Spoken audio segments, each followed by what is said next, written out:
यंदा नोव्हेंबरच्या पहिल्या आठवड्यात दिवाळी संपली.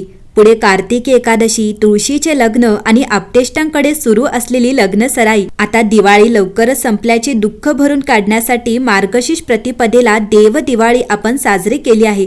आणि आता मार्गशीर्ष पंचमीला अर्थात 25 नोव्हेंबर 2025 रोजी आपण नाग दिवाळी साजरी करणार आहोत.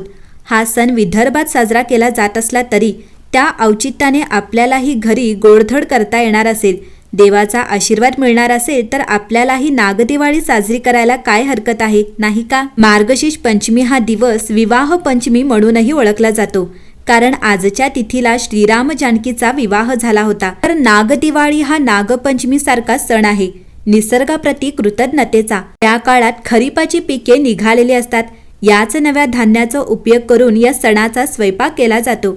कुटुंबातील सर्व सदस्यांच्या आवडीचे पदार्थ तयार केले जातात.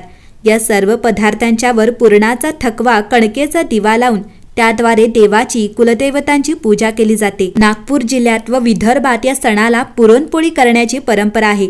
तर काही ठिकाणी कणकेचे नागदिवे लावून नागदिवाळी साजरी केली जाते.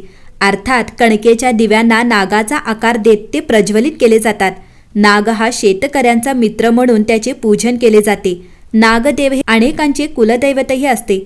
त्यानिमित्ताने कुलपुरुषाची कुलदेवीची पूजा करून स्मरण करून त्यांना गोडाधोडाचा नैवेद्य दाखवला जातो.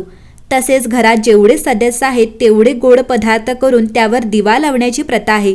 अलीकडे सगळ्यांनाच गोड पदार्थांचे वावडे असल्याने एखादा पदार्थ कडून सगळ्यांची तोंड गोड करता येईल.